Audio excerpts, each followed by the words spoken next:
Today's youth need teachers, volunteers, and most of all, well, they need you. I'm Doug Edwards, and I'm going to be talking with real youth mentors and students to give you the knowledge you need to be the best youth worker possible. This is Youth Worker on Fire.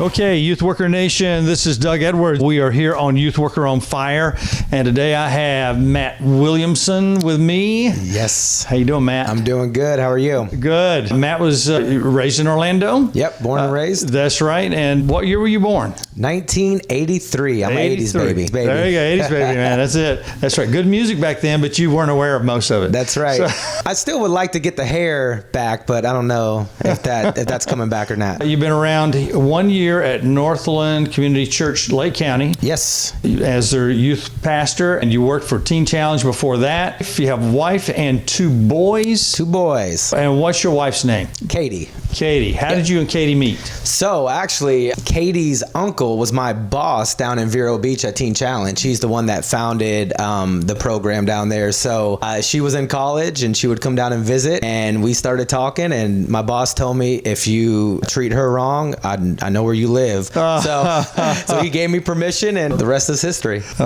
No threats at all. So that's a few. So you met her through Teen Challenge. She was in college at Liberty to become a teacher. She would come down and visit, and then she moved down after she finished college, became a teacher, and so we met through that. And how long did y'all know each other before you got married? About 2 years. We were engaged for about 9 months, and we've been married almost 5 years this December. We're getting over that 5-year hump. Catch us up to date from now. We talked about where you were, that you're here now, been here a year. Give us a little bit of your personal life, not just about ministry, but where are you at now? I grew up single mother house. My mom raised me and my sister, and so really loved sports, got real involved into sports in high school and middle school, and ended up going to college to play some basketball, and at the same time just never really had somebody in my life to help steer me or guide me, and started heading down the wrong path in high school and college, and eventually it all came to a head and got in some legal trouble. College was taken from me. Had to actually check myself into a program to get help. That's where Christ found me in my mess. I had nothing. Everything was taken from me, and he met me right at the bottom. And ever since then, I just felt a heart to especially help teenagers who come from rough places or, not so good home lives, and maybe not without a mentor or father figure. And so that led me down to Vero Beach to give that a shot. Tell me where you were from there. Just some things that happened in your college years took you to where you are. So is that how you ended up with Teen Challenge? Yes, that's how I ended up with Teen Challenge. I checked myself into the program, knew I needed help, really didn't have much help on the outside. Didn't grow up in church, wasn't raised in church, really didn't know much about God. And when I found out I was going into a faith program, I was kind of hesitant, but the Lord really worked on my heart, softened my heart, and he changed my life. That's huge. So let's go ahead and transition into the very thing that you're going to. What was your worst life moment? Who was the biggest influence in your life from your adolescent years? That's the thing. I would have to say my mom. And I know it sounds cliche, but I really didn't have a mentor or somebody in my life that was a huge positive influence in my life. And that's part of the reason why I do what I do now, because I know that there are young people who are starving for mentorship, starving for people to help give direction and just to do life with. I would have to say it would be my mom. Youth Worker Nation, I tell everyone in the interviews, everyone but your parents, but it comes down to this. There's times when that was it. There was no one else. And in your life, that was the case. That was it. She never gave up on me, always loved me, encouraged me. So she was definitely always in my corner. So no youth pastor there, no pastor, nope. No teacher, coach. Nope. And so it was mom. Now, give me your worst life moment and your worst ministry moment. Yeah, so For me, it would definitely have to be that day when I was put in handcuffs and everything was stripped from me in that moment, and it became a reality that the choices I had made, I was now dealing with the consequences. And I knew that everything that I thought I built in my life, or everything that was important to me, was just stripped like that, and I had nothing. And so that was eye-opening, and it was difficult. What were you being arrested for, if that's okay? I mean, this is primarily for youth pastors. Will some of the people here? Yes. But my reason for this podcast is so youth pastors can go the distance. And if there's ways that we can help them go the distance, and it may be some of those details, it may not matter. If you don't want to tell them, great. But if you don't mind. One of the things that I learned through my journey of, healing was be an open book. So be transparent. So yeah, I was into drugs and started selling drugs in college and got caught selling drugs. And so that's what I went to jail for and got arrested for. So it was all drug related. Started using when I was in high school. And it just carried and got worse and worse as the years went on. You're at Teen Challenge. You're working there. So how many years were you there? Yep, 2008 until just last summer. And so about 8 years at Teen Challenge, and then just this last year with Northland. And so in those ministry years, give us your worst moment. I would have to say, especially working in the Teen Challenge ministry with adolescent boys down in Vero Beach, most of the students that came to us, they were just a mess. They were either addicted to drugs or just crazy behavior issues. So for me, it would have to be the first time when one of the students that I got real close to, I found out that they later passed away. And that's happened multiple times. So it's like in the ministry of Teen Challenge and what that comes with, it's like death is almost common. And that's probably been the hardest part about ministry, is that getting close to somebody and then something like that happening. Well, let's get specific. Sure. Give me that worst one. I'd have to tell you, there was a kid, he was 13 years old when he came into the program. He came in for trying to burn his parents' house down. And our program was 15 months long, and he wanted nothing to do with God. He wanted nothing to do with any of the counselors there. And for some reason, my story connected with him. So even though he wanted nothing to do with God, we became really close. And about 2 months left in his stay with us, he ended up giving his heart to Christ. And I mean, turning his life around. You could just see the heart transformation in this kid's life. Went home, and his home life wasn't great. He was well for about a year, and then we found out he started getting back into drugs, and he ended up getting shot in a drug deal gone bad. And so when I found out about him being killed, that was probably because he still holds and that was 6 years ago, and he still holds a special place in my heart. Yeah. Difficult. Yeah, absolutely. Death is something that youth pastors, if they're in any time at all, are probably going to deal with. If they're in at least 2 to 5 years, probably going to deal with the death of a parent, the death of a student, or someone that's significant in those students or their own life while they're going through that. And that's huge. I went through a lot of that too. And so we will touch on that at another date when we can go more of how to deal with that. Those are your worst moments. Now, tell me your best moment in life and your best moment in ministry. My best moment in life was definitely meeting my wife. She was the most beautiful, most amazing, God-loving woman that I'd ever met in my life. So from day one, I just knew that I wanted to be married to somebody like her, and didn't think I'd ever get her. So the fact that she chose me too was just an amazing moment. So the day that we were married was definitely my highlight in life, and knew that the more that I just chased after God, that he was going to bless me and continue to give. And it's been great. We've had ups and downs, but it's been great. That was the greatest moment, I think, in my life, was watching her walk down the aisle, and she was coming to marry me. And I was like, are you sure you want to do this? You still got time to run. Tell me about when you found out your wife's pregnant with your first child. Yes. So like you hear stories about how some wives, they'll surprise the husband with like expectant father book or something. So my wife is a little bit different. She called me at work one day and she's like, hey, honey, I need you to come home. So I thought something was wrong. So I come in the house, she's in the bathroom, and I see there's about 8 pregnancy tests on the bathroom counter, and they're all positive. And the only thing I'm thinking is 20, 40, 60. She just spent about $160 on pregnancy test, and she's like, yes, I'm pregnant. So, but yeah, it was definitely a shock, but we were so excited. And I've always wanted to be a father and have kids, and and same with her. So we were just so excited. And what was different about the second pregnancy? I just started my job here at Northland, and we were done with our second service on Sunday, and she called me and she's like, listen, I need you to come home. I'm not feeling good, and I need you to take care of Liam. And that was our first son. So I walk in the door, and she's sitting at the kitchen table, and she throws something in the air. All the while, she's recording this, and I have no clue that she's recording it. And so I catch this thing, and it's a pregnancy test, and of course it's positive, and my face is just like in shock because we weren't trying, but you know, we know how it goes. And then I look at her, and I'm like, really? She's like, really? So that's kind of the ways that I found out that we were pregnant. And then she got me on video camera too without me knowing. So that's wonderful, and that's hilarious too. I love it. Yeah. So she's got a sense of humor. She does. Who's the funniest person in your house, you or her? I would say me. What would she say?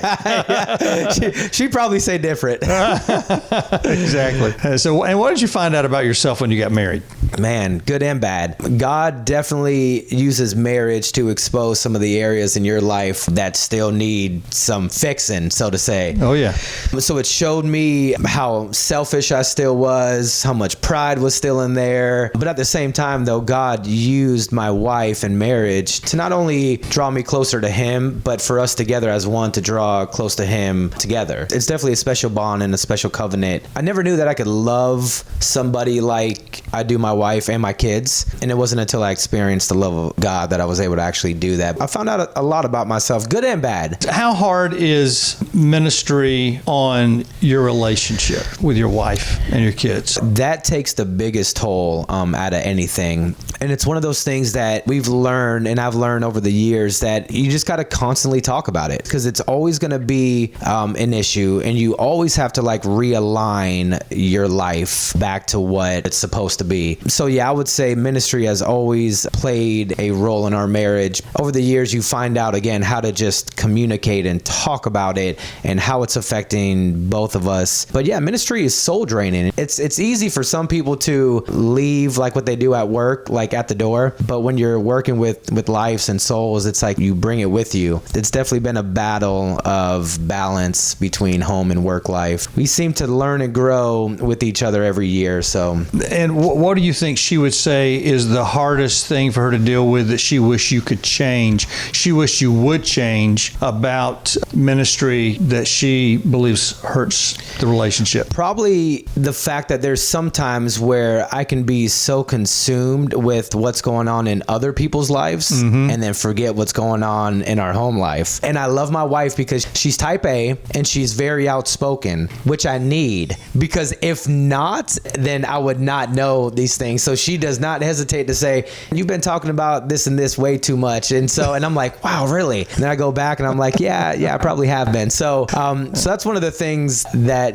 definitely bringing work home or being more consumed with other people's lives than our own, so. And that is very difficult, and it does need to cut off. For youth pastors that are listening to this, Matt, you've hit right on a nerve. The first thing that we did, one reason we lasted 29 years in this and just one church, was when I came in, I'd learned from my Youth for Christ days, if I didn't take a day off, then it might be 2 weeks before I got one. That's right. And I felt strong like I could do it. And then about halfway through that second week, I was dying, but I wasn't married. And then when I got married, when we moved here 6 months later, we said we will take a day off. It will be Thursday. We do not want to be called. The church agreed with that. We told them right up front. In fact, we were kind of militant when we came in because we were with Youth for Christ, like you were with Teen Challenge. Yep. We knew all the fallacies of the church at large, and things that go on. It's a family. You have good and bad in every family. Yeah, that's right. And so we came in pretty militant going, and my wife, pretty type A on the charts when we did all those profile tests. She didn't come out that way, but when she becomes a youth pastor's wife or a pastor's wife, they become A-type personalities. Right. That's right, they do. And so, and she looked at the board before we were hired, and she says, are you going to support him? Straight up, right in their face. That is awesome. Are you going to support him? Are you going to back him up, or are you going to hang him out to dry, when tough times come? Well, that's good. And it's, one of the things that I've done just in my career or ministry is that I've always asked questions. So, I've had guys in my life who are like fathers in the faith, fathers to me, who are at the end of ministry or like at the end of their career. And I always ask the question, if you could do one thing different, what would it be? Because, you want to learn from other people's regrets or mistakes. And absolutely. And 95% of the time, the answer that I heard was spend more time at home. Absolutely. Number one, for you guys that are listening to that, Matt and I'll agree. I've been in a long time. He's been in a relatively short time. When you're talking about 8 years, that's not too long. Nope. Some of you guys, because 18 months, most youth pastors are gone. Yep, that's right. And I think some of them probably just stopped doing it at all, and volunteers last about a year. And here's one of the reasons. By the way, Matt, some of my volunteers lasted 25 years. Wow. And the reason they did was because I was hard on them, and I told them how hard it was going to be, and I made them take time off. Youth pastors, one thing that you need to know, take time off. Do you have a day off? Senior pastors are notorious for not doing that. Yep. That's a horrible example. Senior pastors. Rest is a huge thing. And by the way, Matt, I'm going to encourage you to do this. I believe, and I wrote a book about it, it's going to be published, that youth pastors and pastors, but youth pastors, because that's my area, should get 6 weeks off a year. They should get 3 months off every 3 years. Our church, unheard of, gave us 3 months sabbatical every 5 years. Wow. But if youth pastors are leaving every 18 months, every year they need 6 weeks, because my family saw me change into the person I originally was after 6 weeks, and then it took 6 more weeks to recover. Wow. And very few people know how to do that, because very few churches ever did that. Yep, that's right. And you don't understand that because it's not happening to you, guaranteed, right? Yeah, yep, that's right. That's right. What would it be like to have 6 weeks off with your family, no phone calls from the church?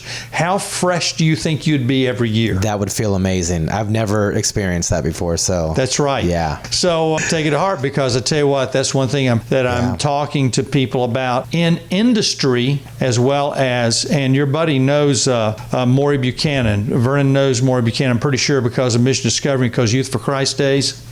And Maury started Mission Discovery after doing Youth for Christ.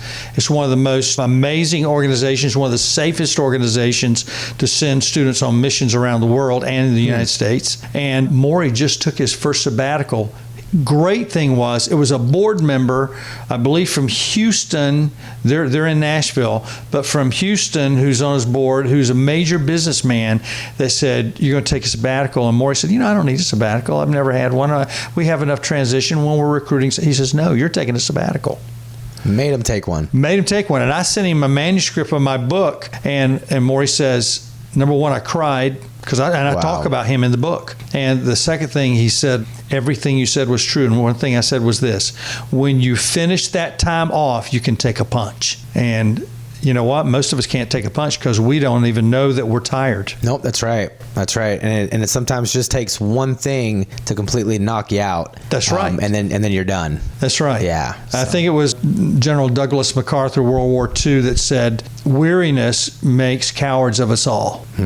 And he was a tough man. That's right. Tell me, what do you think your wife would say if you went home and said, honey, we're getting 6 weeks off a year, all at one time, by the way, all in a row. We're getting 6 weeks off, fully paid to be together. She would be ecstatic, is what she would be. She's a teacher, so she gets most of the summer off. And they need it, by the way. And they need it, yes. Yeah, people don't understand that. Some of the stuff that they go through, yeah. She'd be so excited. Absolutely. Yeah. She'd love it. She'd be shocked. She'd probably think I'm playing a joke on her, first of all. Yes. She'd probably tell me to shut up and stop playing. Yeah. But yeah. Hey, and during the sabbaticals, it worked out. First one, I said, no, I don't need to do that. And they said, no, you're going to. Yeah. Because they had wisdom, especially at that time. it worked out. People, jumped through the hoops, did the things for me during those 3 months. It took a lot of work to get it ready, but was worth every second. They never had to beg me to take another one. Yeah, that's right. I love it. Exactly. And that's so true. And it's like one of those things with me being so young and new in a ministry. Why couldn't it be different for me? Yes. And like everybody else that's coming after me and with me now, still early on in ministry, because that is one of the biggest things that you'll battle with is the balance between work and home. Yes.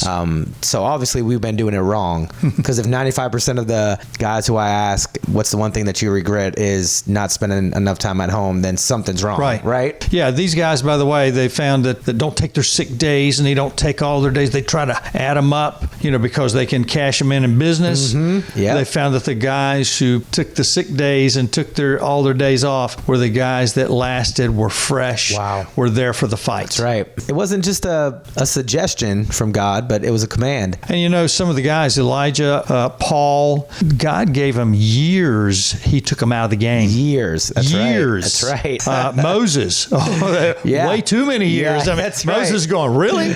Really? After about 20 years of going, really? He probably went, I give up. I'm just done. It's over. But Elijah 3 years. I think it was 2 years with Paul. Yeah, Paul, something 2 like 3 that. years. Yeah. And so if God does that to his main guys, and if some of the major, I don't know what Joel does, but I know some of the major, Hunter, by the way, for those of you guys who don't know, Northland's senior pastor, the bottom line is these guys, Rick Warren, Andy Stanley, they take significant time off. They sure do. Every year. Yep. Because you cannot be who they are without having freshness coming through. And Joel does 5 weeks. A year? A year. He should have 6. Yeah. And your youth pastors, your associate pastors, you need to fix that 6 weeks a year in. If not, every 2 years, you better be giving them 3 months. Yeah.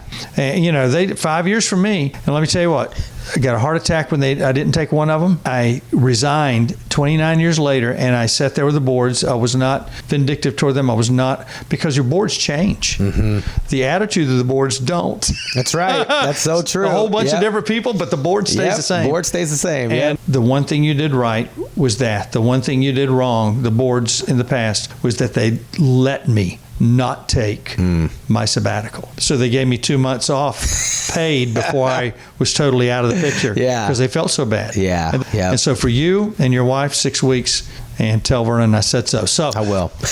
And he does everything I tell him. That's right.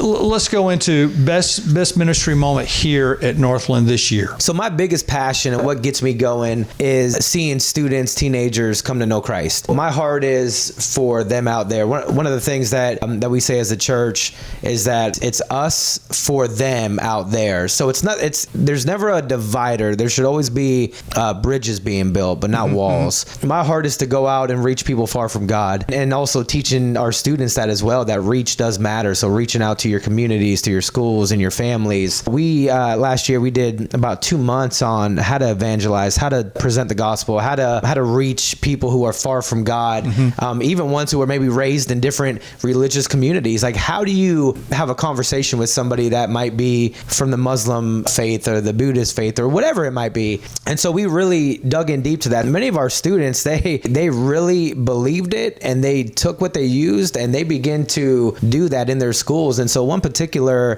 girl, she was not allowed to come out to Ignite on Wednesday nights because of, her family wouldn't let her because of, it was a Christian thing. So this summer we took a break from doing our normal program here at the church, and we went over to one of our volunteers' house, and we were just outside playing games and having fun, but we would still give like a 10 or 15 minute gospel message like every other week. So her parents finally let her come out, and this was one of our students that kept, "Come, you need to come." And she finally asked her parents, when her parents found out that it was going to be a little different, not at church, she finally said yes.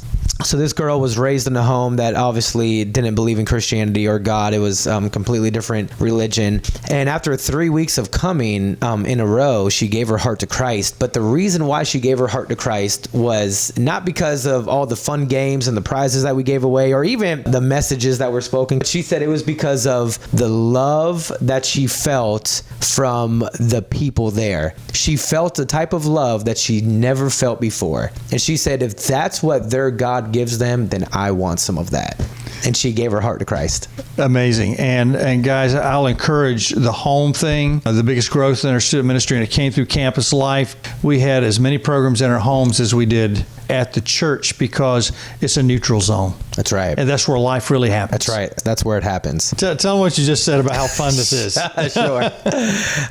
So yeah, I was just explaining that never raised in the church, never really wanted anything to do with God. And part of the reason was probably because of some of the people that I met who claimed to be Christians or whatever. But yeah, if you would have told me 15 years ago that I'd be working in a church, I'd laugh at you and ask you what it is you're smoking because I want some of it because it must be good because you're crazy. That's right. So That's right. I've had people ask me just this last year because coming out of Teen Challenge, it's a lot different than working here now. And they ask me like, what's it like? And it's just one word that I can describe it as, and it's fun. I'm having fun right now. And the fact that I do this for a living, it's like a dream. And you've worked on both sides of it. I have many friends that worked Youth for Christ, and they worked the Youth Guidance Division, which was like you were working in with Teen Challenge. They were going into the juvie centers. They were doing all those things and then bringing them off the street back to the Youth for Christ Center. It's intense. It was very intimidating to us, and the students off the street knew it was intimidating to us, so they'd raise it up a bar. Yeah, they would. Yeah. But one of my buddies, Dr. Gordon Greenhall now, who's one of the greatest therapists in the area. He's over in New Smyrna Beach. He would bring them. Gordon was a wrestler growing up. So here's this Caucasian redheaded guy with ethnic community, and he'd wrestle him. That is great. Skinny. Yeah. He's a surfer, an incredible athlete, but it was different. And on this side, what I told people I did was this.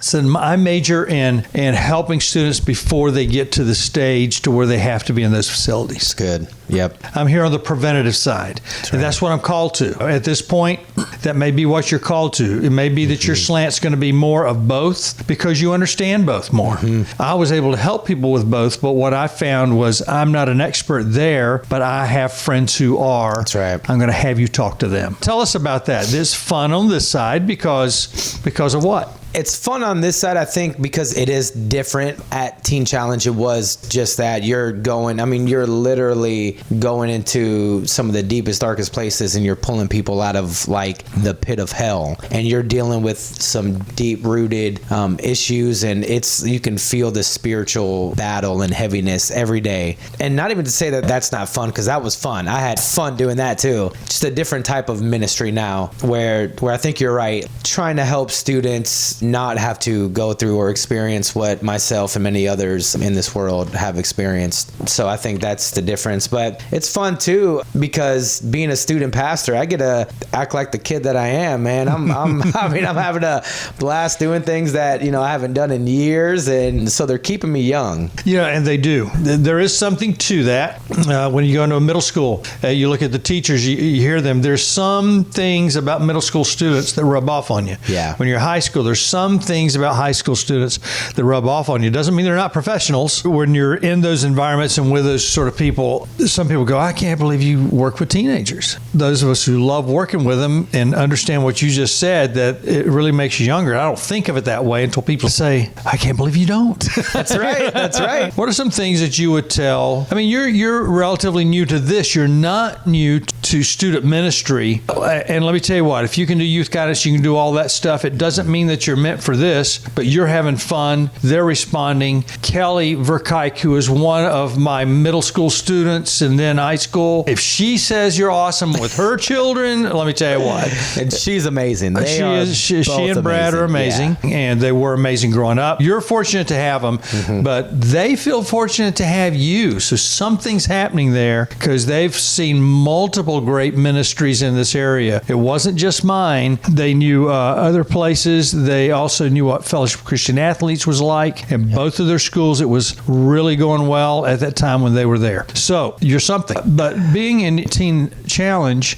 and you being able to come here, you bring what a lot of guys do not bring to the table, and that is you definitely understand both sides. Mm-hmm. Can you see that? Oh, yeah, absolutely. And I know younger teenagers and just this generation that's coming up, one of the things that they're starving for is just realness, too. Just being able to talk real and raw with the mask off. One of the things that I found out about this generation that I'm working with is that they can point out a counterfeit pretty quick. Yes. I mean, they could just see it. And so I think working in Teen Challenge and going through my journey of life, I had to learn how to be real and take the mask off and just be okay with where God has me right now and not bring any kind of religious, stuff into it, junk into it, but just learning to be real and understanding that it's okay to not be okay, but it's not okay to stay that way. So like, what can we do to just walk through this mess together? Because it's all right.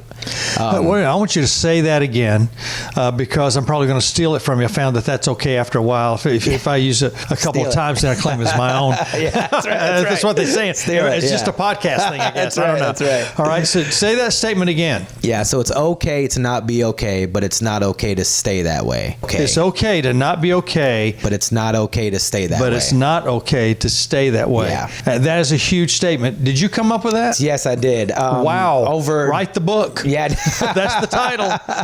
That's just over years of really, like, again, I'm somewhat blessed. And if you come from a church background, you could probably relate to this, and you probably nod your head.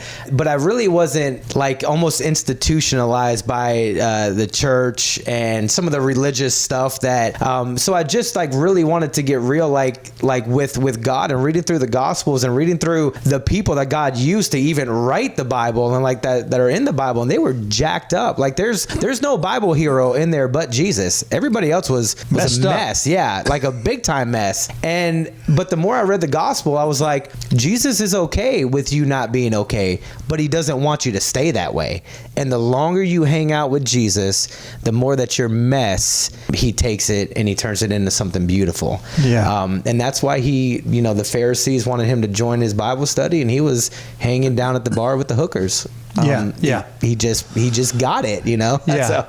Yeah. And the interesting thing was they wanted to change just by being around him. That's it. And Jesus says that he wants us to be like him. And when we've started actually consuming, and as pastors, youth pastors, we have to remember we cannot stop consuming knowledge, consuming presence That's right. of God. That's right. And because when we stop that, we stop having the allure that Jesus had. That's right. Have you had some people come up to you? Have you had some students come up to you anywhere in your 8 years of ministry and say something like that about you? Of course. Give me something you remember, because I'm sure it kind of blew you away. I mean, just like that kid down in Vero who was just a mess.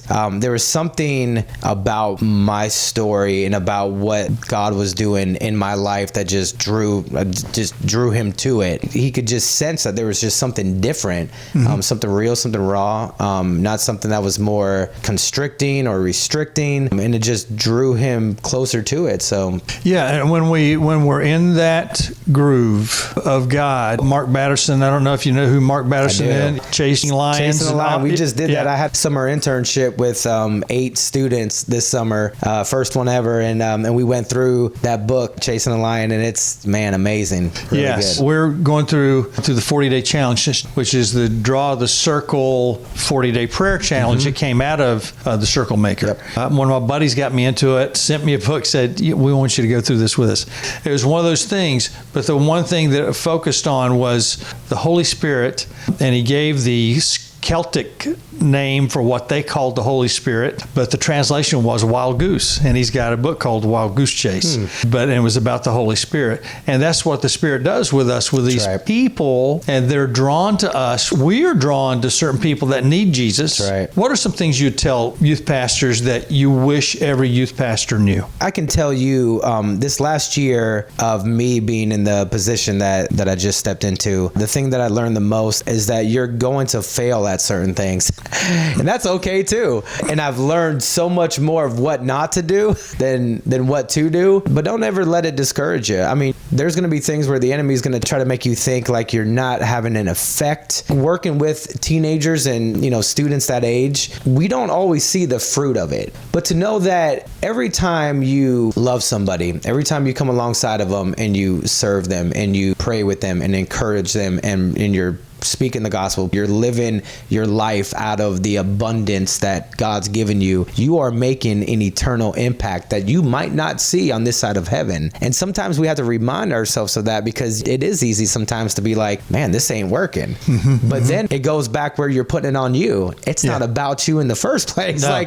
Because if it was you, you're right. It's not, there's nothing you can do to make this work, but it's the Holy Spirit within you that he's going to accomplish what he wants it to accomplish. That's right. And that's that transparency thing again. And that's why women who were just commodities back in Jesus' time, and they were just property. Yeah, that's right. We're drawn to him. And one thing that we know about students is the one thing that they want to know is, do you like me? That's right. Man, that's so good. And a lot of times as youth pastors, we're going, well, do you like us? Do you like me? Yeah, that's right. We are more concerned about that. Like, am I relevant? Am I cool enough? Am I like, that's right. Yeah. And Youth for Christ, by the way, and Teen Challenge, I'll say this to the youth pastors, if you haven't been a part of that for a little while, I'm talking about actually working there, take a year off. Churches, let them take a year, give them a year, pay them to do it, make them go out and be a part of one of those organizations, Young Life, Fellowship of Christian Athletes, full-time for a year. They'll come back like special forces. That's right. It'll change your life. That's what it is. That's why I believe that you're going to just knock it out of the park. I don't know. That special forces training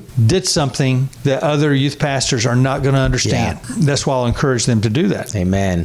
Which book is it they're using by Patterson? Chase the Lion. Chase the Lion. Yep. Chase the Lion. Amazing. Great. It was such a. But I would say this mainly for high school and up. I would recommend it for, maybe junior, senior year. But yeah, some of the books that I recommend, a book that I just started reading, it's called The Heist, and it's all about grace, how grace robs us of our shame. Man, one of the best books on grace that I've read in probably years and years. It's such a good book. I'm on my second day and I'll be done with it tonight probably. I'm going through about 10 books and I get about halfway, 3/4 through it, then I forget about it, and then I start another one. So if I finish it, then it's good. But there's another book called The Cure as well, and that's one of those books that really does teach what the grace of God means and how to take the mask off. And I feel like many people in ministry or just in church culture, whatever you might do, volunteer with kids, teenagers, adults. I believe we need to learn how to take the mask off, and you might not even know that you're wearing a mask.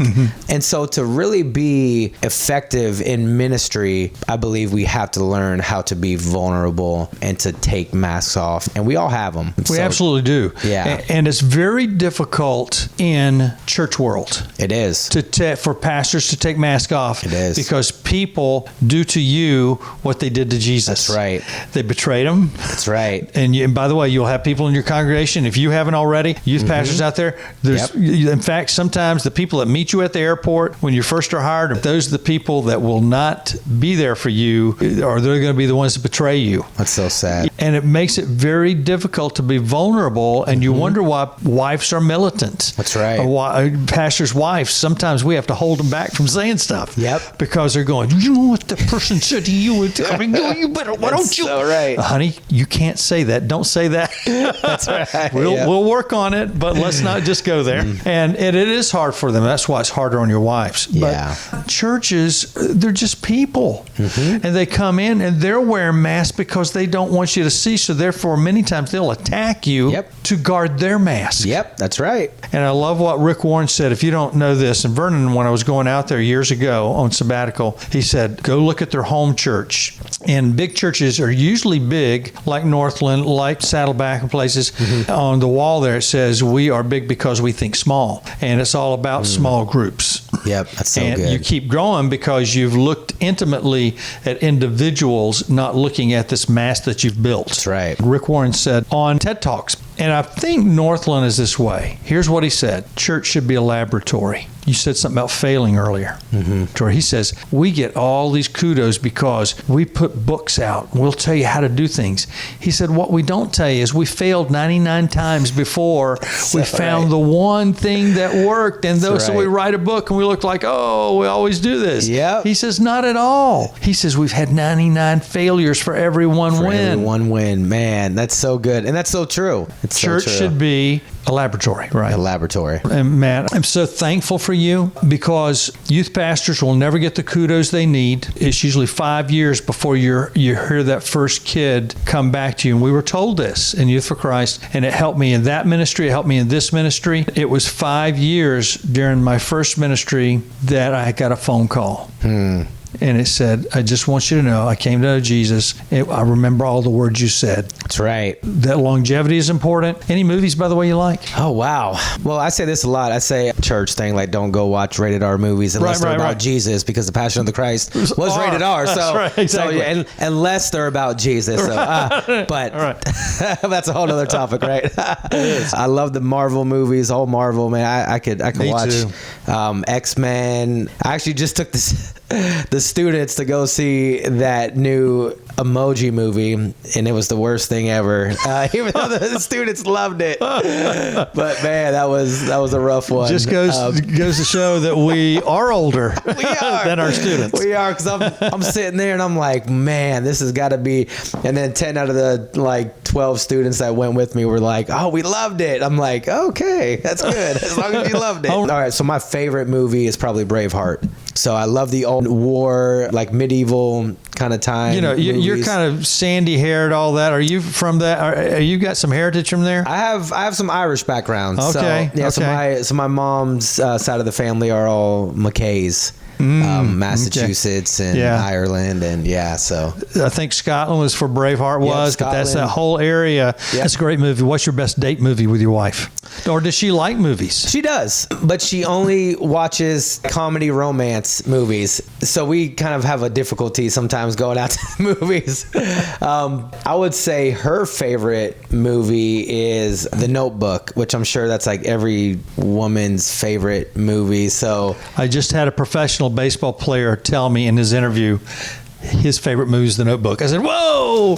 I said, every girl's going to be calling you now. He's single. He's single, you know. It is actually a good movie to be. It is a good movie, but too depressing for me. But anyway. It is, yeah, I know. Yeah, so that's like her favorite types of movies. And I'll encourage you, take her to the movies that she wants to go to as often as you can, because I wish that I had done more and more, and I'm trying to do more and more things that my wife wants. Listen, we've been married, 30 plus years, and it never gets easier, and you never regret what you've done that your wife wanted to do. Yeah, that's right. And so suck it up, figure it out, go to what movie she wants to, and know that it's a real gift when she goes to a movie that you want to go to that she doesn't want to go to. That is true. That's a she real probably does gift. that more than she likes. So that's right. Now, why comedy romance? Is there a significance there, or is it just she's a woman? I think she likes the romantic stuff, but she likes to have a lot of fun too. One of the things that we say here at the church, and what I tell the students as well, is that we don't take ourselves seriously, but we take Jesus very seriously. And so that's kind of like how we live our life as well, to where, man, we take our marriage very serious. We take the covenant, the vows, but we don't take ourselves we have fun. We cut up, we enjoy life, we laugh at stupid bathroom humor and stupid shit. So it's like we don't allow things to steal our joy. So that's why I think that's her personality, where she's a romantic type. She's very type A. She likes to cut loose as well. So so she's got a few love languages going on there. She does. Yeah, and what is her love language? Do you know the 5 love languages? Most people do. Hers is definitely receiving gifts. So good. And mine is affirmation, words of affirmation. So that is most guys. I think it is. It is. Yeah. I mean, it's mine, right? That's really good that you know that. And if you don't know your wife's or whoever you're dating, if you don't know that spiritual gift, gift, you're probably missing it. That's right. Probably Find missing it out. the love. That's right. Find it out, because if they love gifts, just little things. Can't give them words of affirmation. That's not going to work. No. So right. How do people get in touch with you? Yeah, sure. So we're at Northland Church, 2828 South Bay Street in Eustis, right behind McDonald's and Racetrack off of 19 in Florida. You can find us on Instagram too at Ignite _next_gen. So at Ignite _next_gen. And that's how they get in touch with you on there?